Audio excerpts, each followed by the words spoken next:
Hi, my name is Jenny Devonshire and welcome to the Pause2Perform podcast, where we talk about all things relating to wellness, what you should take a pause for in your day to optimise your mental and physical health and perform at your peak.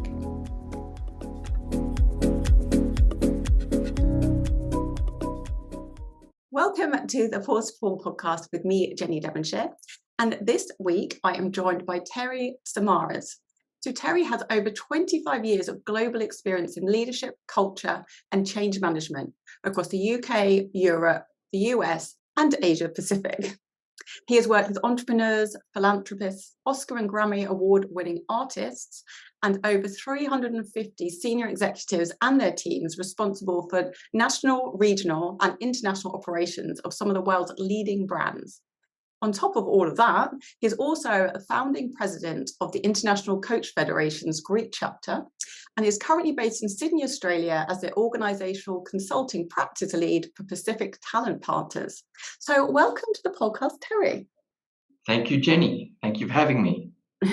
You've got quite the bio there. It's very impressive. I thought you could start off like just telling the listeners a little bit about yourself, your journey to where you are, and also what it is that you do now. Okay, so I was born in Greece and I grew up in Australia, and I completed my university studies as a social scientist. And then I could probably say my journey has taken three phases. I'd say my corporate career, I was very lucky enough to work with IBM, Qantas and British Airways that took me all over the world. Then I'd say my consulting phase, I started my own practice out of London in 2002 and worked with other consultants working across multinational companies throughout the UK and Europe. And then after the GFC, I decided to move to Los Angeles and explore my interest in working with entrepreneurs and performing artists and the crossover between technology and everything that was being done in an innovative fashion in Los Angeles at that particular time. And after that, 2016, I returned to Australia for family reasons. And I've been here ever since. And I'm very fortunate for the year and a half now. I've been leading the talent consulting, organizational consulting practice for Pacific Talent Partners. I have a team of external consultants that we've brought together, and we're doing some very, very interesting stuff with our clients. That sounds amazing. So what drew you to kind of want to work with entrepreneurs and performing artists? I think they're always defining the future. They're always setting a standard for what's possible and where society can head next. Perhaps sometimes a little bit more advanced and ahead of the curve than what we can draw a connection to.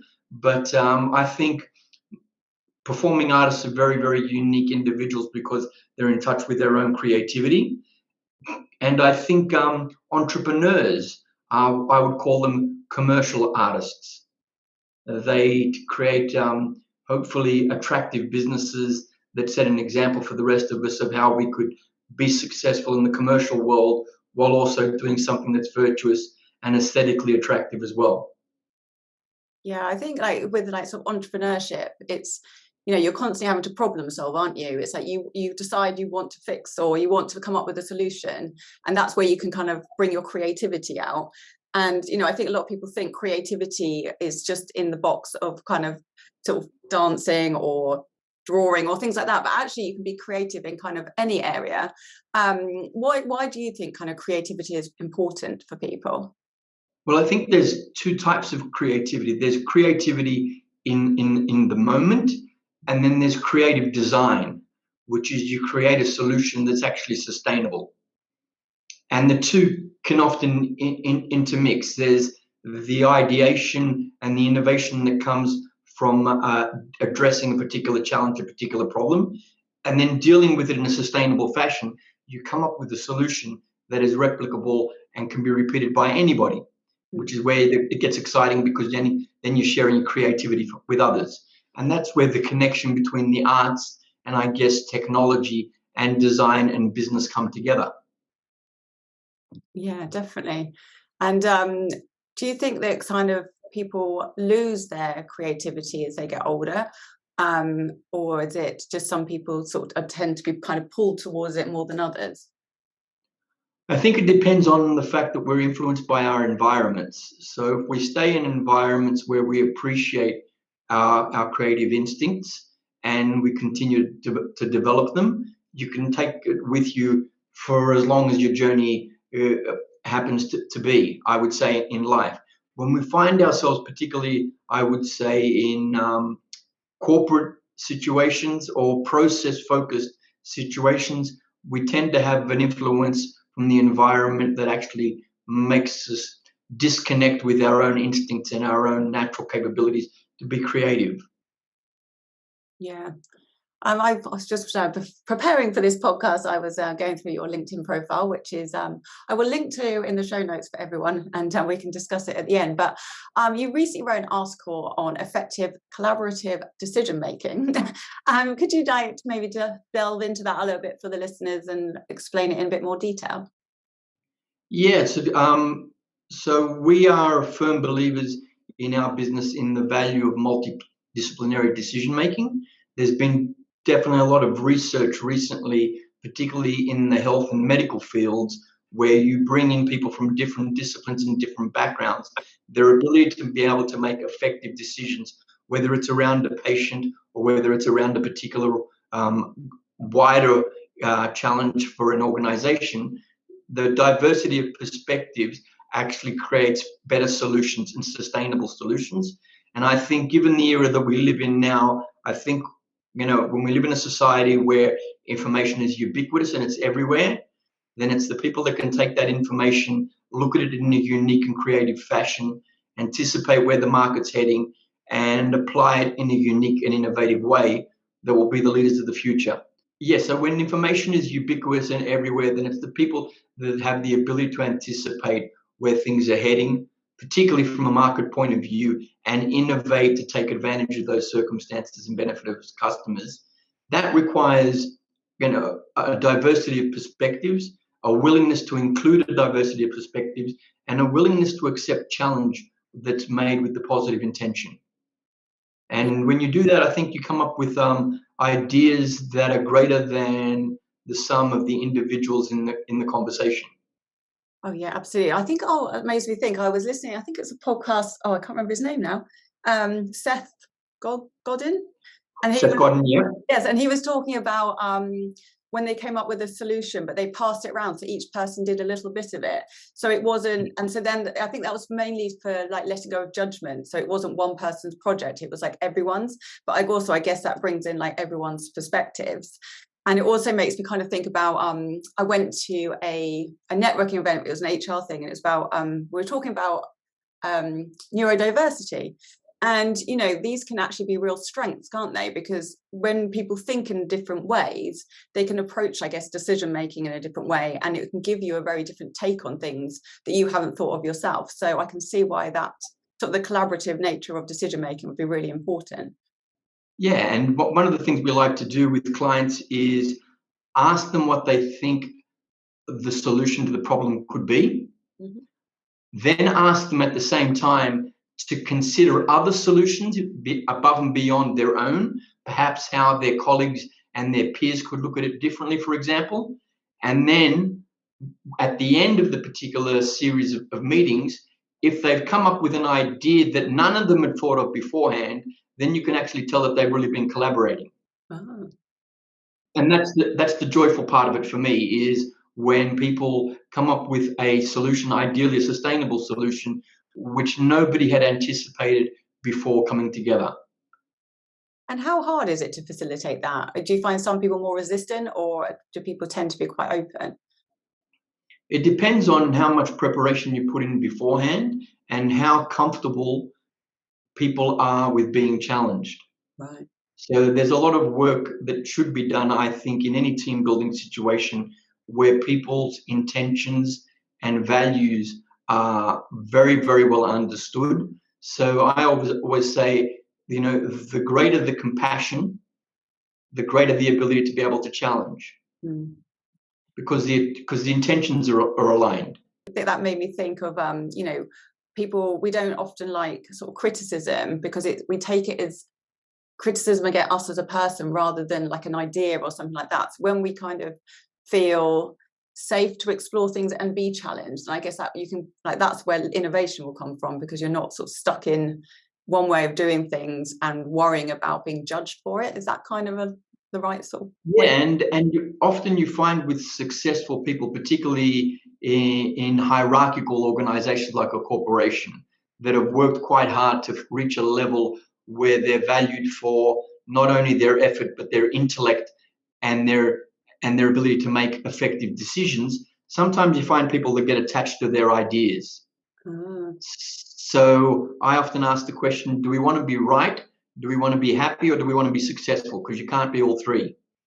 And people that are focused on being successful and therefore happy tend to let go of opinions and rigid beliefs and fixation on ideas that may have been valuable in the past, but are now at the point of adaptation and innovation. So the more you can create an environment where people trust each other enough to know that it's not a slight of the person's level of intelligence or level of efficacy, and it's far more an opportunity to actually challenge each other to take things to another level, then it's the environment that creates the outcome. Then you have the other situation as well, where you get, particularly in business environments, there's a myth I've heard often positioned in the entrepreneurial world that no matter how good the idea is, if you don't have the execution to back it up, it's worthless. And I don't think that's the case, because if you don't have the idea in the first place, then there's no execution to be done. So it's about, validating and valuing ideation above and beyond expecting an individual to have the answer. Oh, right. It's a really different way of looking at it. So I guess that kind of like ties into psychological safety, which seems to be sort of talked about quite a lot now. So having the environment where you feel safe to speak up and also be wrong, which is really important. And I think we're getting to a point now where we're starting to recognize that a good leader, or even a great leader, is somebody that asks the right question at the right time, as opposed to having the answers and all the solutions. So one of the things that I like to emphasize with people is that the first skill of leadership is observation and listening in order to be able to ask the right question at the right time, as opposed to being the font of all knowledge or being the person that's expected to come up with the decision, which used to be, I think, something that was prevalent in the past. We saw the leader as being, the font of all experience and wisdom and knowledge and results. Yeah, and I guess kind of that's the whole point of like a leader, isn't it? It's to kind of get the solutions out of the people there, and also know what the strengths are of their employees for them to do their best. Yeah, so this kind of like really reminds me of the book Principles by Ray Dalio, like his kind of work of having a meritocracy and also really like getting into the trying to get the best outcome and digging deep until they get it. Yeah, and I think taking an approach where, whilst people are in positions where they're seen and given titles and being seen as leaders, that from a fundamental point of view, everybody within the organization is a leader in one form or fashion and is leading to the future of the organization. And therefore, and looking at people in that fashion and seeing them through that identity and empowering them to actually take greater levels of accountability and greater levels of commitment and contribution to the business, is you're fundamentally developing the next generation of your leadership as well. Yeah, that reminds me, there's another book that I read. It was led, not, it was, I can't remember the name of it again. It was basically, it was about people want to be led, not managed, and exactly that, like and also it was in that Principles book as well. It was, saying about you want to be replaceable, so you need to make sure that everyone is trained up and competent to take over, so that if you exit a business, then it's still going to carry on without you. Well, it's interesting that there's data out there and statistics out there that there are often situations where a person won't be promoted because they haven't applied the appropriate succession planning to have the appropriate level of leaders in place to take over their role. Oh. and that's critical. And I think one of the interesting things in the entrepreneurship field is apparently 83% of founders get replaced by their own board within 3 years of building their business. And the reason for that is whilst there are a variety of reasons, the fundamental cause for that, I think, is the inability to be able to shift from what I call a direct style of leadership, which entrepreneurs are very much known for, being the charismatic visionary individual that takes people with them on a journey, to getting to the point of what I call indirect leadership or scaled leadership, where you're leading through others, or else you can't scale the business. And typically what the data shows is that's what boards do. They replace the leader with somebody who's far more experienced in leading through others and therefore being able to lead across diverse locations. And it's a shame, because all it takes is a shift in leadership style. Yeah, I was just about to ask from what you're saying, like, is that something that people can learn to do? I presume you can learn to do most things. So having proper training and becoming, because I guess like a lot of the problems are like people end up in jobs, but that's not where they wanted to be, or they haven't been given the proper training. So I guess that's where where you kind of come in and things like that to help people with these new roles. And to look at it from a variety of point of views, I'd say I like to focus on leadership, because I think leadership exists at every level of an organization and in society. And fundamentally, for me, it comes down to two things.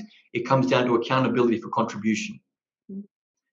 And we can add to that going forward. But when you take that into consideration, for me, I always like to distinguish between the qualities of a leader and the skills that somebody can develop above and beyond the qualities that they have to become an even more effective leader, depending on the stage of development and depending on the environment and the organization.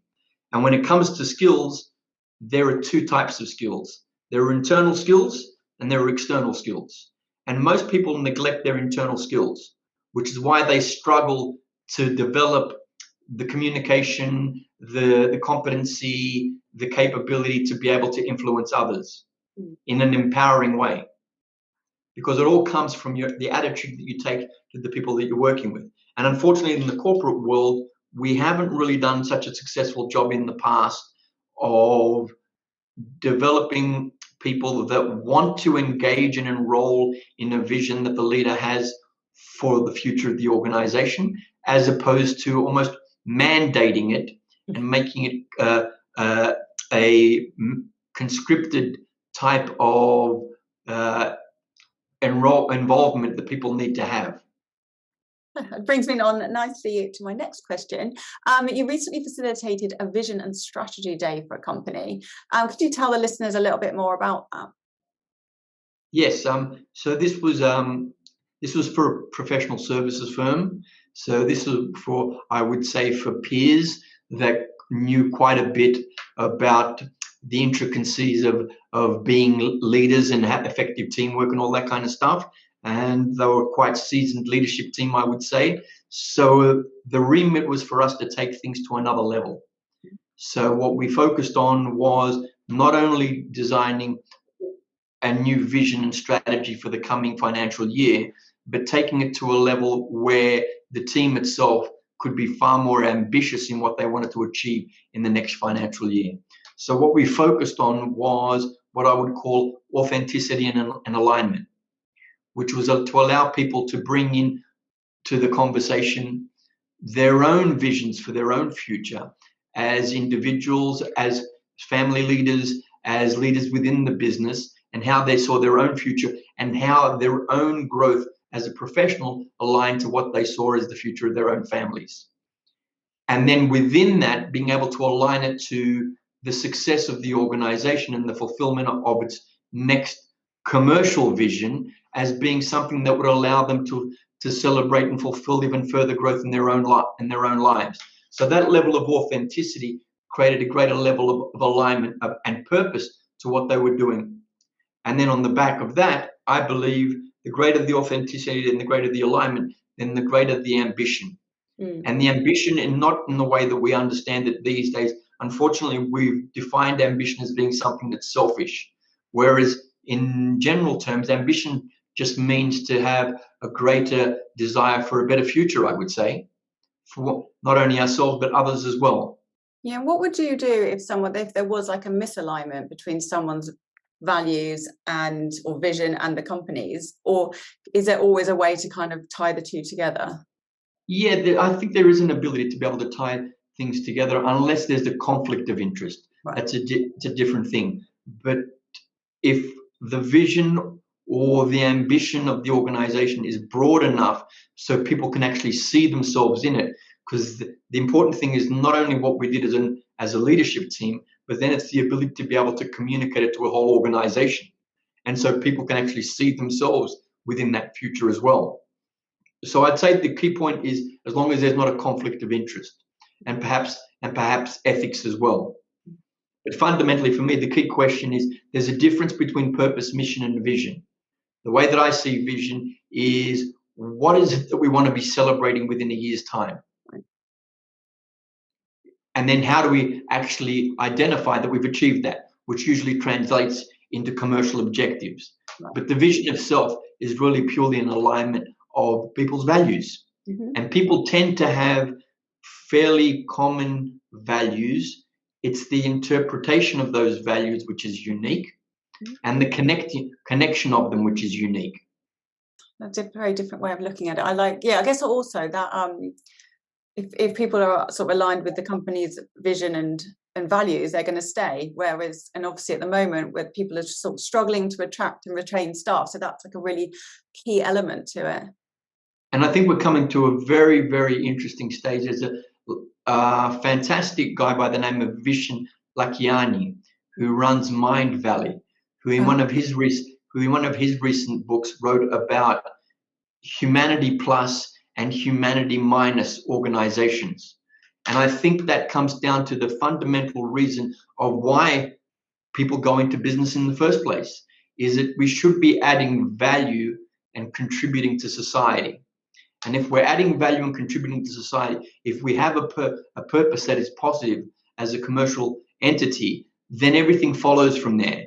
Sometimes we find ourselves in situations where a business has lost its purpose other than creating value for the shareholders. Yeah, it actually makes me think about, this is quite a while ago, I read something, they were talking about sort of technology taking over lots of jobs. And they were saying, well, if they taxed the companies enough, then we could have a better welfare system to support the people. But they were saying, well, no, that takes people's purpose away. It's really important for people to have jobs.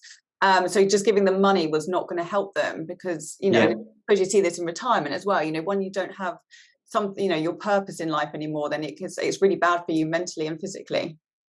Well, it takes away the reason for everything else to happen. Mm.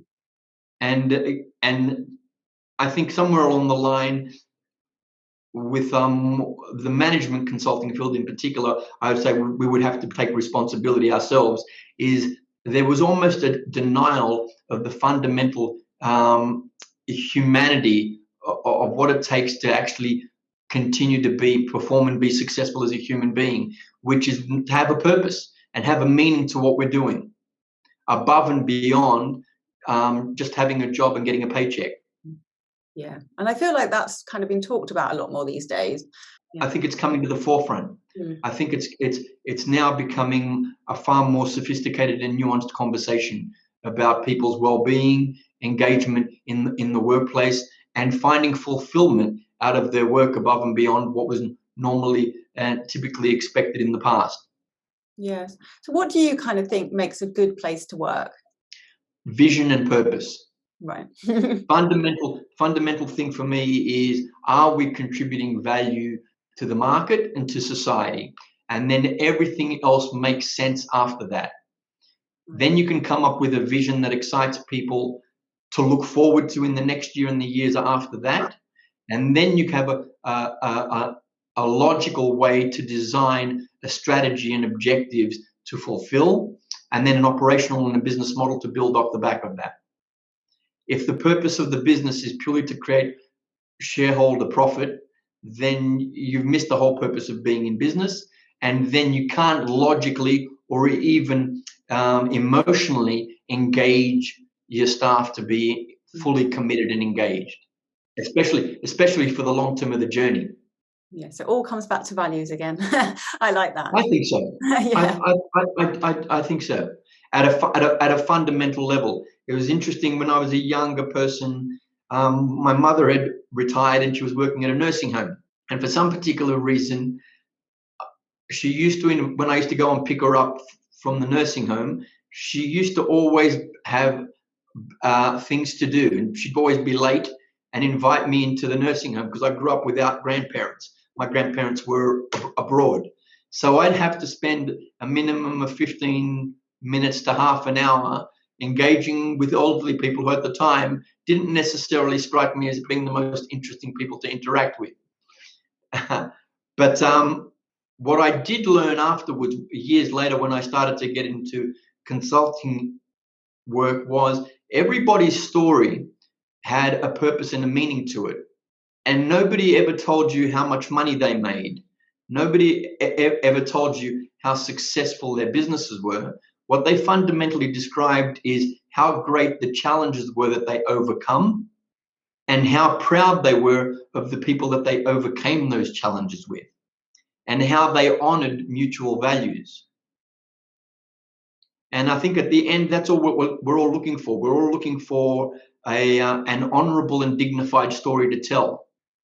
Now, each of us is going to have our own story and our own purpose. And somewhere within that, there's an opportunity to create a business or a leadership team that can actually engage a whole organization and a whole market of people that would be interested in that story. That's what I think. Yeah, definitely. It's funny, isn't it? Like some people's kind of definition of success, I feel like we were often sort of, I don't know what the right way of saying it is, but you think like money or how much you earn is tied up with success, but really, like you say, like putting back to society, being a good person, and being happy are like, the really important parts of life, not how much money you earn. Yeah, and money, capital is an excellent resource to be able to expand how you do that. Yeah. And it's a fantastic tool to use rather than the be all and end all and of the purpose of what you're doing. Yeah. And that's, I guess, why it's like it's never enough, isn't it? Like you'll never be satisfied. If that's what you're chasing, then you'll always want more and more and more. Where it's the small things that you can appreciate. Like, so I've been writing like a gratitude journal for quite a few years, and it's like really small things that make me happy. Like it's like even things like if I'm walking to the gym and like all the traffic lights are kind of green so I can cross easily, I'm like, oh, it's so good. Not none of the big things. Absolutely. And being grateful for what we've achieved up until now is the fundamental, I would say it's the foundation to be able to have an effective leader-to-leader conversation with any of your staff members. So it's not surprising that people are finding it challenging to engage their staff and their workforces these days, because it's not just about how much revenue and how much profit we create. It's about what we do with that revenue and profit to actually create a greater purpose to what we're doing going forward. Because everybody wants to look forward to something. And where I firmly believe we're naturally designed to continue to grow, even if that growth turns into maturity. Yeah. And so you've worked all over the place, really, in very many different countries. So what have you kind of noticed are kind of maybe the differences or similarities between them in terms of kind of maybe leadership or how the employee well-being in general? I think on a fundamental level, there are lots of commonalities. There are lots of things that we all share across the planet in variety of locations. On a superficial level, there are differences. Usually, there, I suppose I could say, different balances and different focuses on different things. I think health and well-being and performance mean different things in North America as they do in Europe or South America or even in Africa. But on a fundamental level, we're all pretty much all designed to grow, to be successful, to do it in a meaningful fashion. And some of us along the way tend to focus on different things for different reasons, if that's helpful. Yes, it is, definitely. So yeah, you also recently did a workshop exploring the importance of diversity, equity, and inclusion in innovation and business performance. So thinking about performance now, could you explain a little bit how these are linked and what companies can do to be more inclusive and diverse? Yes, so that particular event was to a women's mentoring group, and it was looking at the importance of seeing far more women being appointed to leadership roles. And we know that there's a great amount of data and research out there that shows that the far more diverse a leadership team is, the better the decision making, the better the execution, and the better the achievements across the board. So going back to the original point about multidisciplinary decision making, whilst it doesn't come down to race, ethnicity, or gender, it does come down to a diversity of perspective that drives innovation and definitely drives creating a culture which delivers the performance that an organization is looking for. There's been research around for at least 50 to 60 years that says leaders create cultures and the cultures actually drive the performance. And so the more diverse and the breadth of a culture of an organization and its reflection of that at a leadership level definitely makes things far easier in terms of delivering performance and delivering results. That's very interesting. Well, it's funny, I don't know why it made me think of this, but when you were, it's just, I was reading a book about running. Well, it's someone that's got into running because she had really bad anxiety. So it's called Jog On, if anyone wants to read it. But she was saying about it's really important for people to see themselves in sort of advertising. So she was saying, for exercise, people of ethnic minorities are less likely to engage in physical activity, particularly girls. And it's because they're not seeing it. It's like, if you look at sort of advertisements for gym, it's all like white, thin women, it's like meant to be like what beautiful. And if you're not seeing yourself in the advertising, you're not going to see yourself doing it. And I guess that's kind of a bit like leadership. If you don't see other people in those roles, then you're not going to think that that's achievable for you. Yeah, one of the examples I like to bring up is, I call it the Banister effect. And unfortunately, most people these days have no idea who Roger Banister was. So, and I like to think that, it was fascinating that people were telling him when he was looking to break the 4-minute mile, that there were authority figures and doctors and scientists, the rest of them, that were telling him that his heart was going to explode. And yet here he is breaking the 4-minute mile. And I think it was within 3 months after he broke the 4-minute mile, there was approximately 30 people across the planet that actually broke the 4-minute mile as well. So seeing women being promoted into roles of authority and influence, and no matter what the background of a person, their race and their ethnicity, it actually sets an example of what's possible for people. And I think that's the key distinction between what I would say is between coaching and mentoring. And a mentor should be somebody that's actually achieved what you're looking to achieve yourself, because they are evidence of its possibility. Yeah.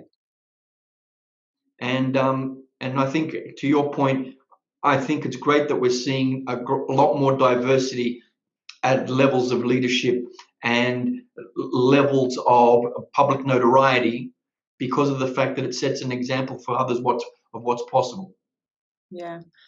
So have you noticed any real differences between industries, of ones that are kind of real stuck in the past and ones that are forging forward with this new way of kind of doing things, new leadership, more diversity, etc.? Yeah, I think some of it is change and innovation that's being imposed by the market itself, and then there's change that's occurring from within. I would have to say, with all due respect, I see less rates of change within the finance industries and industries such as that, where a sense of complacency might set in when you see yourself or you see the organization as already being successful and having reached its limits, or a point of success that is, commensurate to people's expectations, and then organizations and industries where they're having change forced upon them. Well, I guess that kind of AI and all that kind of stuff will change things. I guess it's going to affect all of us across the board, above and beyond ways that we're even aware of now. Well, it's just happening so quickly, isn't it? Like, recently you just think like ChatGPT, how much it's changed just since just Christmas it was launched. So yeah, I can only imagine that it's just going to like speed up as it goes along. Yeah, and at the moment, what's interesting about it is we see it as a bit of a novelty in the music space and the writing space. Isn't it lovely that the ChatGPT is actually coming up with all these things? What are we going to do, and what are we going to be thinking when it gets to the point where the ChatGPT itself creates another ChatGPT? Oh, yeah. When it starts to innovate. Yeah. I always say it always reminds me of Black Mirror, this stuff. Have you seen the series? It's by Charlie Brooker. It's called Black Mirror. It's a TV show. No. Like Charlie Brooker writes it, and it's basically all about, it's kind of these kind of things, but some of the ones he's done in the past have kind of come true, and you think, don't write anymore, because I don't want any more of these things to come true. You should. It's on Netflix. You can check it out. It's quite dark, but it's very interesting. It's really good. Yeah. And I just wanted to turn the conversation a bit more about health, personal health, I guess. So yeah. I think we've chatted before about, how important it is to look after your own health as you get older, but just also to just be able to perform. Like if you're a business leader and you need to have loads of energy, you need to be able to focus, all these kind of things. So first of all, what do you do to look after your own health and to help you perform? Well, as you mentioned there, Jenny, it's changing over my life, and I would say 20 or 30 years ago I didn't expect it to change as it is. I think it was probably around about by the time I hit my 40s that I started to realize there's a difference between being fit and being healthy. I used to train, and I think it was a good foundation for where I am now, but I used to train at least 7 days a week for most of my 20s and most of my 30s, for an hour and a half a day. Is that in the gym? Gym, swimming, running, that kind of thing. And looking back on it now, I think I probably was overtraining. And I was fortunate enough to have the right mentors around me that started to help me to understand the distinction between fitness, health, and well-being, and to balance it a lot more and incorporate things like yoga, meditation, Pilates, and that kind of thing, which as I get older, the more I'm veering towards that kind of thing. And there's an interesting piece of research that says if you're in a sedentary role in your work, then the best form of developing your health and well-being is to do something physical. However, if you happen to be in a line of work that is extremely physical, the best thing you can do for your health and well-being is to do something that actually stimulates your intellect, like perhaps going to the beach and reading a book. So it is a lot more for me, as I think as we get older as human beings, it's a lot more about looking at things from multi-dimensions and looking at things in a balanced and holistic fashion.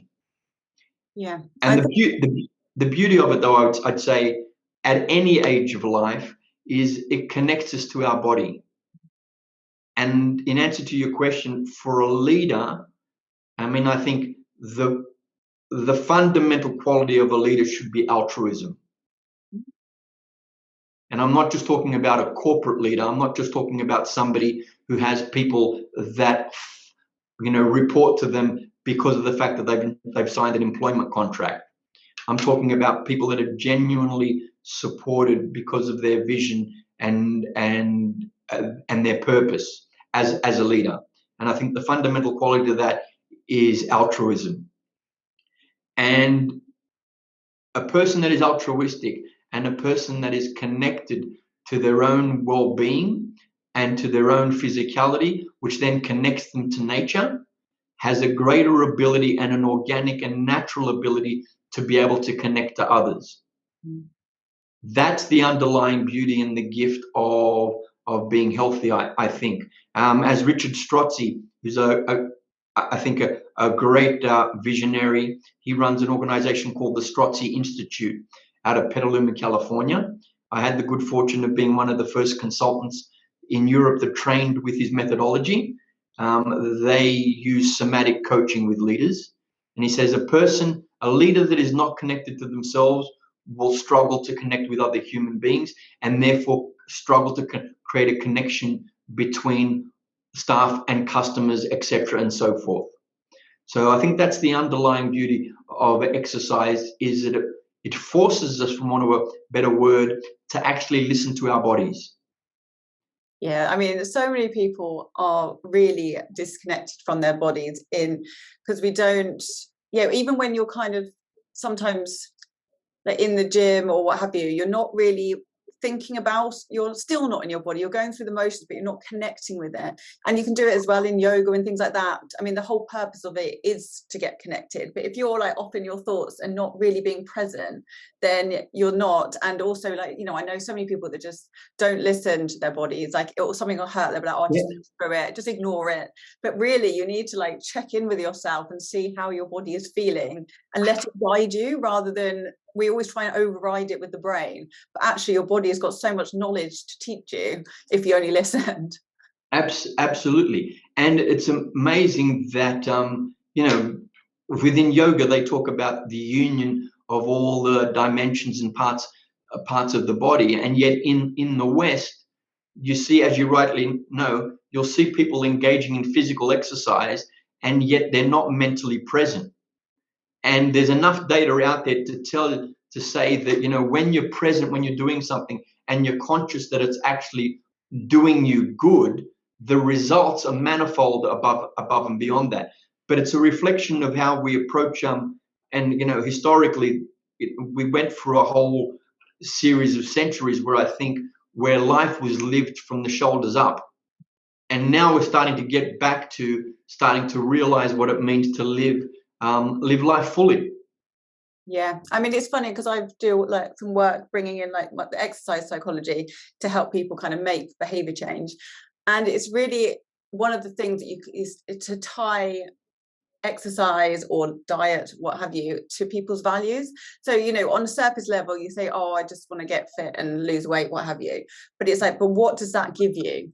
That's it, right? I can age better, I can be there for my children, I can maybe see my grandchildren, pick them up. And when you go really deep into it, like, oh right, this is actually way more important to me than I initially thought, just the aesthetics. And that again, it's tying your, like, what you want out of life into things that are really important to you, so your values. And I think it works on every level, really, doesn't it? Yeah, and the values, for me, I think they're so critical, as you mentioned, Jenny, because they work on a deeper level, and they work so it's interesting to me is I have conversations, obviously, because I'm interested in the arts, and people say, well, what is it about the arts? The actual fundamental meaning from a values point of view of the arts is actually that it was a vehicle to achieving virtue in life. And so so engaging in physical arts, for want of a better word, is actually a pathway to being connected, to being compassionate, to being graceful, to being harmonious. And when people are conscious of that, they get further results above and beyond the fact that they've exercised their body.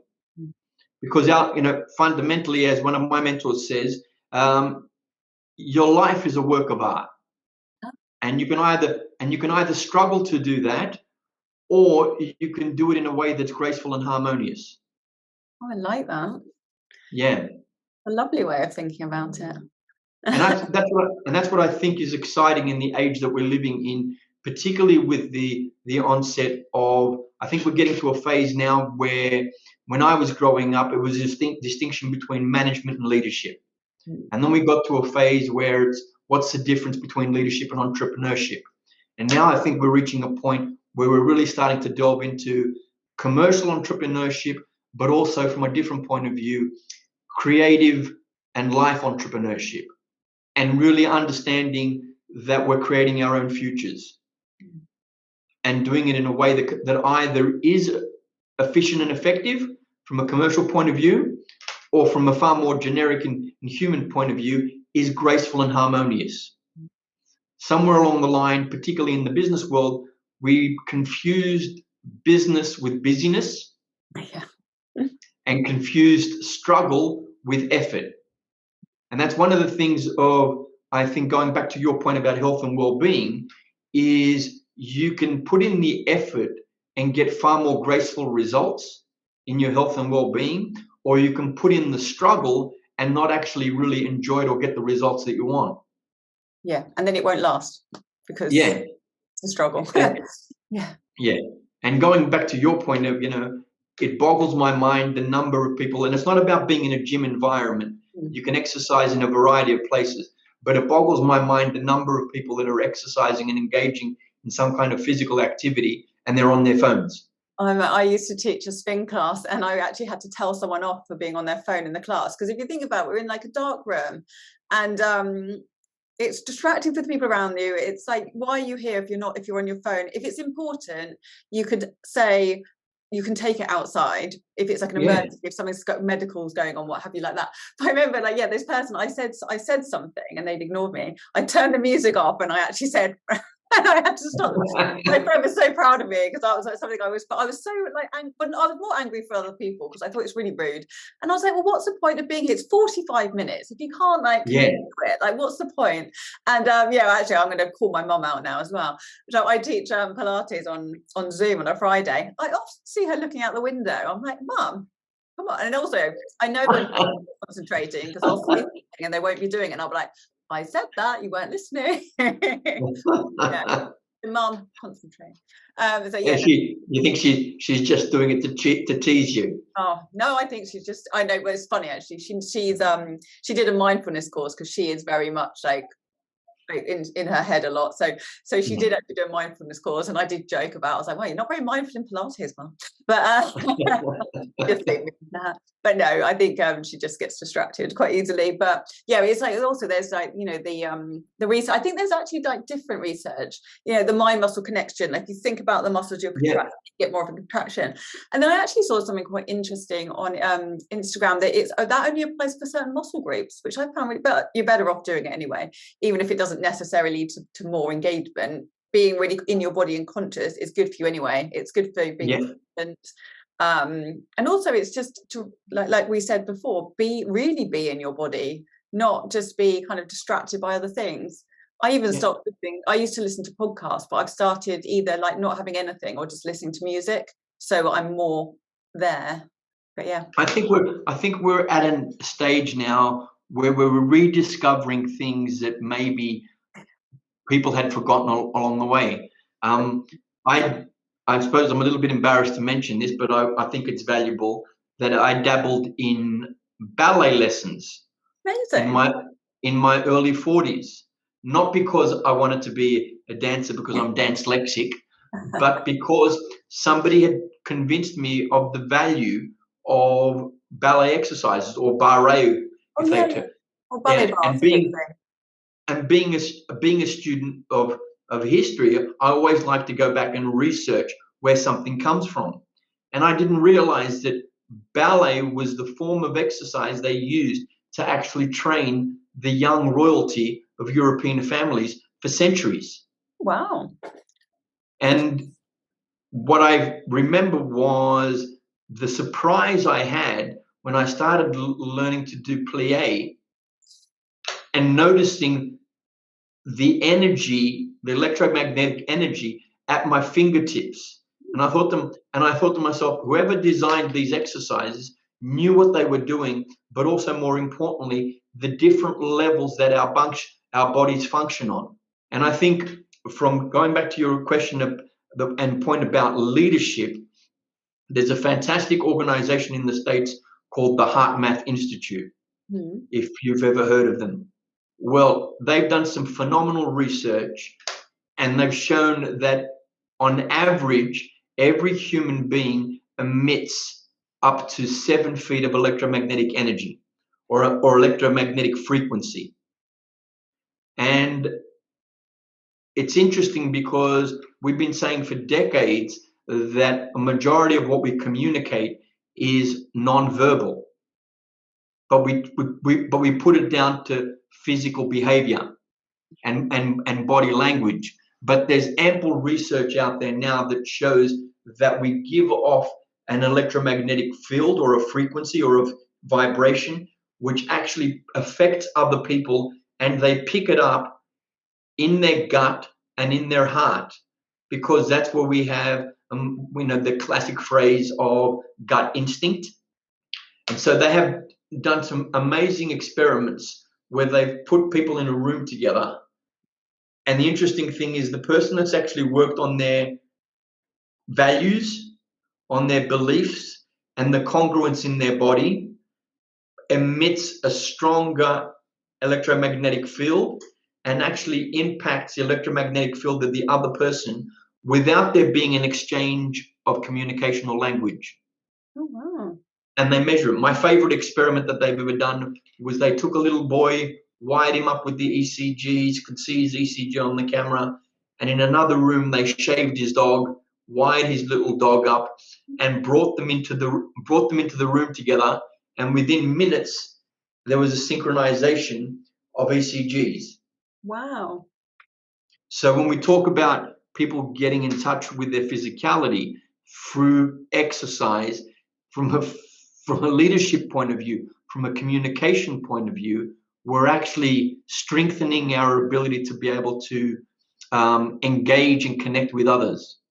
That's an excellent ending point. I've got one more question, but I really like that. And I guess you kind of have that thing, don't you, where there's some people you're kind of drawn towards and you don't know why. And I guess it's probably that, isn't it? You're sensing something you don't quite know. And actually, it just makes me think, I went to a cacao, yin and sound bath on Friday, which is like a yoga thing. It was so nice. But it was all about, we're talking about sound, and she was talking about, like, obviously the waves and how, people can be kind of vibrating on different frequencies, and that's why you kind of are drawn to some people and you don't know why. So yeah, really thank you for sharing that. That was really interesting. Well, I think it goes back to your key point, which for me I tend to agree with, how critical values are, because values are the connection point between how we think and feel and also the energy that we're emitting, which people tend to take as a metaphor and think, oh, it's just symbolic. But I think we've reached a point now in the health sciences, in the physical sciences, like physics, and in the leadership sciences, where things are starting to make sense between the tangible and the intangible. Oh yeah. So there's an interesting quote from Aristotle, I think, or as I like to call him here in Australia, Harry-stotle, where he says there's subject, matter, and form. And of the three, the greatest is form. And I tend to visualize that like 3 glasses of water. Now, one form of water is ice, another form of water is the liquid that we all know, and another form of water is steam. And from what my engineering friends tell me, the more powerful the steam, the less you can see it.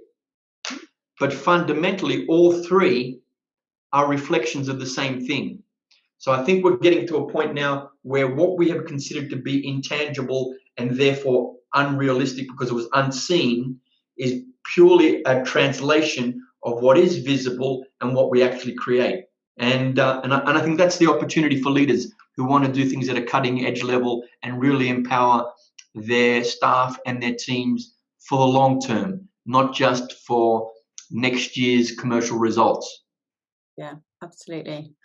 So I'm going to wrap up there because I don't want to take up too much more of your time, but I've got one more question, which I ask everyone. It's what's one thing, you're only allowed the one, what's one thing that you recommend people take a pause for in their day to improve their mental and physical health and optimize their performance? I know this is going to it might sound strange, I don't know.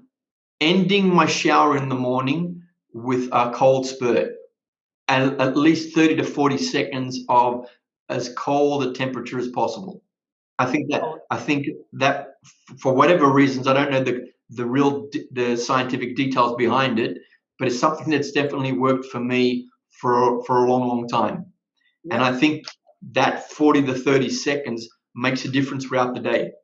Oh no, it does. Apparently, well, first of all, it like raises your adrenaline, so it wakes you up. But it also boosts your dopamine, which is your motivation. So it helps you to be more motivated. And they've done the research they've done is actually on ice bath, because for like recording and scientific reasons, showers is too difficult because you can't control for how much, for people's body size. Yes. So they've done it on ice bath, but they did find that the effects of the ice bath were prolonged for many hours afterwards. So there you go. So you've been doing it right. And there is science behind it, obviously. But thank you so much for joining me. I've really loved your insights.